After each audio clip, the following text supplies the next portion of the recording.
الحمد لله الذي جعل شرح الإسلام بالصحابة في كل مكان، والصلاة والسلام على رسوله محمد وآله وأصحابه الكرام.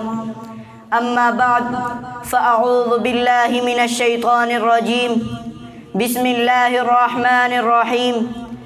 إن الذين يبايعونك إنما يبايعون الله يد الله فوق أيديهم. وقال النبي صلى الله عليه وسلم: لكل نبي رفيق ورفيقي في الجنة عثمان. صدق اللہ العظیم. قرآن سے تیری یاری تھی، قرآن ہی تیرا رہبر تھا. قرآن سے تیری یاری تھی، قرآن ہی تیرا رہبر تھا. تیرے خون کے قطرے تھام لیے قرآن نے جھک کر سینے میں. لائق صد تکریم حضرات علماء کرام اور محترم سامعین، السلام علیکم. جس موضوع سخن کی ہم رکابی کرتے ہوئے آپ حضرات کے سامنے حاضر ہوا ہوں، وہ ہے شہید مظلوم مدینہ حضرت عثمان غنی. حضرت عثمان غنی رضی اللہ تعالی عنہ کے فضائل کیا کیا ہیں، ان کے محاسن و کمالات کون کون سے ہیں، اللہ کے نبی صلی اللہ علیہ وسلم کے ساتھ ان کی کیا نسبتیں ہیں، ان کا کردار کیسا تھا، ان کی زندگی کیسی تھی، ان کا دور و خلافت کیسا تھا، ان کی شہادت کیسی تھی، ان سب سوالات کا ایک مختصر سی نشست میں جائزہ لینا ممکن نہیں. اس لیے میں آپ حضرات کے سامنے سیدنا عثمان غنی کی شہادت کا المناک منظر پیش کرنا چاہتا ہوں. اللہ کے رسول صلی اللہ علیہ وسلم نے فرمایا تھا کہ عثمان، اللہ تجھے خلافت کا کرتا پہنائے گا، اور کچھ لوگ کہیں گے اس خلافت کے کرتے کو اتار دے، لیکن اے عثمان، اگر تو نے اس خلافت کے کرتے کو اتار دیا تو قیامت کے دن مجھ سے مل نہیں سکے گا. حضرت عثمان غنی نے خلافت کا کرتا نہیں اتارا اور اپنے محبوب پیغمبر کی بات کی لاج رکھتے ہوئے اپنی جان کی قربانی دے دی.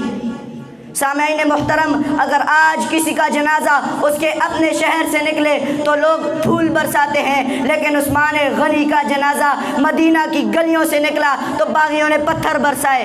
کون عثمان غنی جس کی شہادت پر زمین روئی؟ کون عثمان غنی جس کی شہادت پر آسمان رویا؟ کون عثمان غنی جس کی شہادت پر اللہ کا عرش رویا؟ حضرت حسن فرماتے ہیں، جس دن حضرت عثمان غنی شہید ہوئے، میں نے خواب میں دیکھا حضور صلی اللہ علیہ وسلم غمگین کھڑے ہیں. اس دن سے زیادہ میں نے اپنے نانا جان کو کبھی غمگین نہیں دیکھا. میں نے پوچھا، نانا جان آپ کیوں غمگین کھڑے ہیں؟ حضور خاموش رہے. تھوڑی ہی دیر گزری تھی کہ حضرت عثمان غنی اپنا سر ہاتھ میں اٹھا کر لائے اور کہا، اے اللہ کے رسول، مدینہ کے لوگوں سے یہ تو پوچھئے کس جرم میں مجھے ذبح کیا گیا.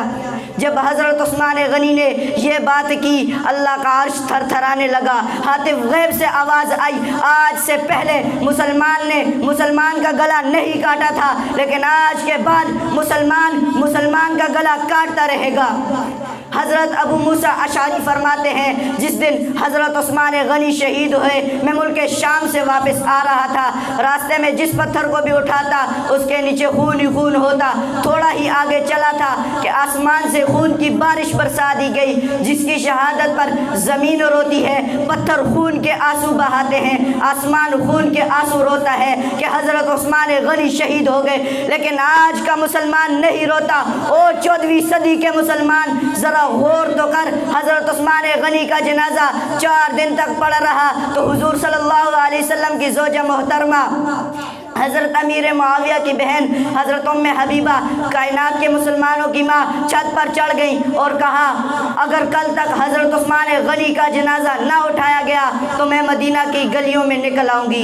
کون عثمان؟ نبی کا دوہرا عثمان. کون عثمان؟ ذوالنورین عثمان. کون عثمان؟ حیا کا پیکر عثمان. کون عثمان؟ سخاوت کا سمندر عثمان. کون عثمان؟ صبر و تحمل کا برقع عثمان. کون عثمان؟ جنت میں پیغمبر کا ساتھی عثمان. کیا عثمان غنی جامع قرآن نہیں تھا؟